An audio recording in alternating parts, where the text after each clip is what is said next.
Segunda-feira, dia da nossa conexão Piauí-Portugal. Quem nos traz ao vivo mais informações por meio da internet sobre como a Europa está convivendo com esse período de convivência, na realidade, com a pandemia de coronavírus, é a nossa amiga jornalista piauiense Carliete Nunes. Carliete, boa tarde para você. Seja bem-vinda mais uma vez ao Dia TV. Boa tarde, Lívio. E hoje, aproveitando que houve esse afrouxamento das medidas de isolamento aqui em Portugal, a gente está numa praça aqui em Barreiro, pertinho de Lisboa. Vou mostrar para você rapidinho. É uma praça que tem vários brinquedos, mas mesmo assim, mesmo com esses brinquedos estão todos interditados. Quer dizer que numa situação normal estaria cheia de crianças, mas ainda não é possível frequentar ambientes como esse. Pelo menos não em grande quantidade de pessoas. Então aqui os brinquedos estão internos, mas circular pela praça ainda é possível. Carliete, conta pra gente como é que está essa situação de desconfinamento aí em Portugal.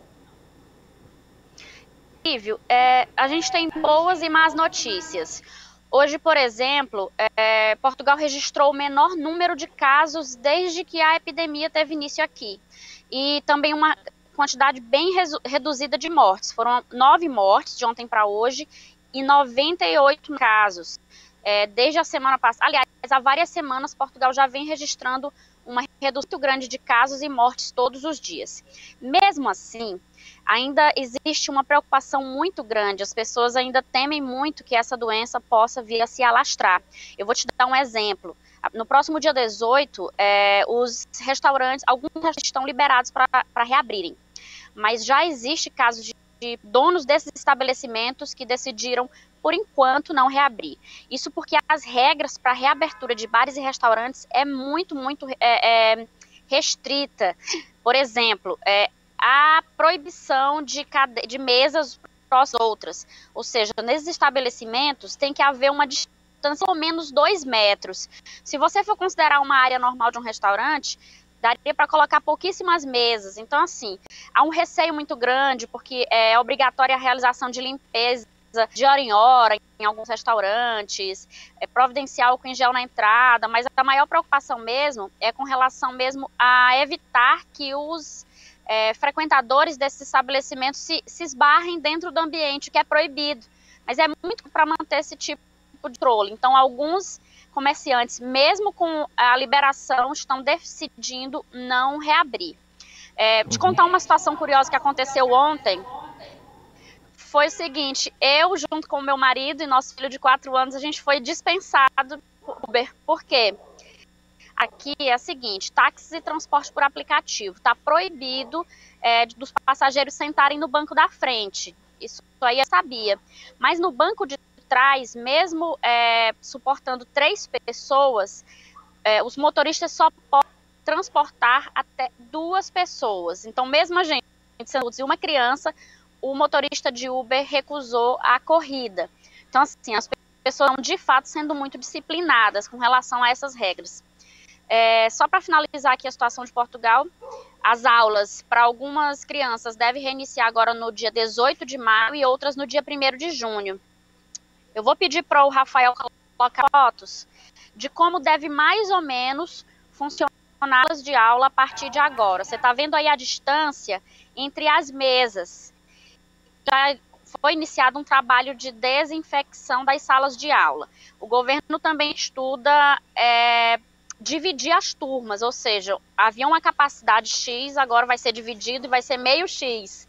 As turmas vão ser divididas por salas, por turnos, isso para evitar que a grande quantidade de pessoas num ambiente fechado. Interessante, Carliete. Carliete, conta pra gente sobre outra situação que realmente tem tido um pouco de dúvidas. Como é que está a movimentação das companhias aéreas para retornar os voos, principalmente os voos internacionais? Quais devem ser as novas regras? Já se fala por aí? Se fala assim, Lívia, uma preocupação muito grande, porque essas empresas elas estão tendo muito dinheiro. A gente tem até informação de que algumas estão prestes a declarar falência. A Comissão Europeia tenta que as empresas e os países busquem regras que sejam, até porque se você sai de um país com uma regra e desembarca outra, fica bem complicado para fazer esse tipo de viagem.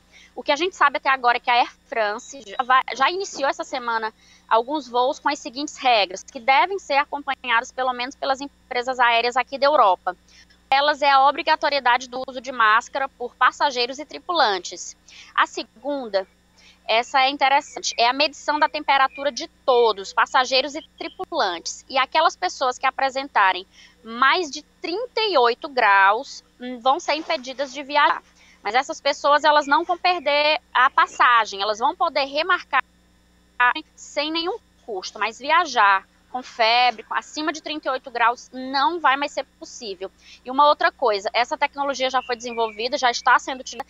A medição de temperatura não vai ser feita por pessoas, mas sim a luz infravermelha, que vai poder medir a temperatura de pessoas de uma maneira segura. Legal. Carliete, para encerrar a tua participação, alguns países que haviam controlado a disseminação e estavam já realizando a abertura gradual de suas economias, voltaram a registrar casos de Covid-19. O exemplo é a China. É uma segunda onda chegando?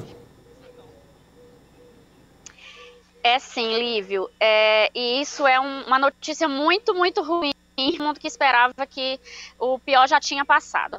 Está seguinte, Wuhan, que foi a província onde surgiu o primeiro caso, todo mundo sabe, o primeiro caso de coronavírus, no início do ano. Há mais de um mês não registrava nenhum caso. O hospital de Wuhan não tinha mais nenhum paciente internado com essa doença. Ocorre que desde ontem já foram 5 casos registrados e isso acendeu o alerta vermelho lá na China. Mas não na China.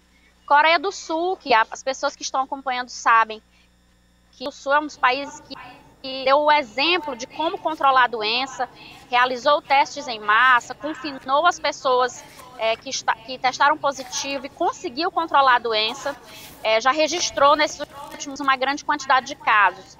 Para você ter uma ideia, uma única pessoa de 29 anos, eles já identificaram, deve ter conseguido infectar centenas de pessoas, mas a Coreia do Sul já está acompanhando de perto, já tem mecanismos para fazer o rastreamento.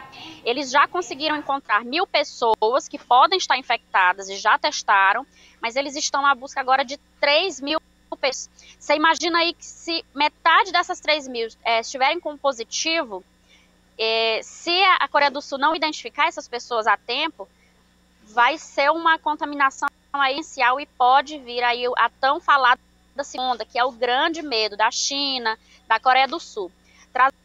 Irã também está nessa situação, ele já tinha declarado que estava controlado, mas já a registrar casos. Trazendo aqui para a Europa, Lívia, a gente percebe a questão na Alemanha, que também foi muito eficiente em conter o avanço dos casos e no atendimento, porque o sistema de saúde da Alemanha é muito bom. Porém, diz de que o desconfinamento começou lá na Alemanha, a taxa de infecção já passou de 1,1, se eu não me engano. Quando passa de 1, já é muito preocupante, porque isso significa que uma pessoa pode contaminar outra, que pode contaminar outra, enfim. Pode vir aí a ter um descontrole na missão. Então, a Alemanha já está com alerta vermelho e os países, assim como Portugal, que fizeram essa abertura, já existe essa preocupação com a segunda onda. Os especialistas dizem que vai haver pelo menos 3 ondas de coronavírus em todos os países. Quer dizer, o Brasil está na primeira ainda, mas aqui a gente já está com medo da segunda, em uns lugares já está acontecendo. Ok, Carliete Nunes, muito obrigado pela sua participação, uma excelente semana para você, saúde. Até a próxima. Para todos nós, obrigada, até a próxima. Tchau, tchau, boa tarde.